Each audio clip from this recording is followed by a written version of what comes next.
السلام عليكم ورحمة الله تعالى وبركاته. اللهم صل على سيدنا محمد وعلى آله وصحبه أجمعين. جبت لكم أكلة سريعة جدا جدا جدا، وهي مقارنة بالجبن المبشور.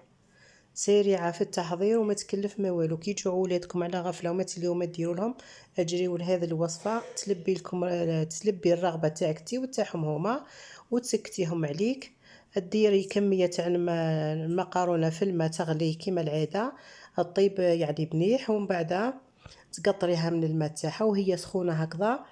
تجيبي الجبن المبشور تحطيه معاها، ديري كمية معتبرة باش تجي بنينة ويذوب فيها كامل.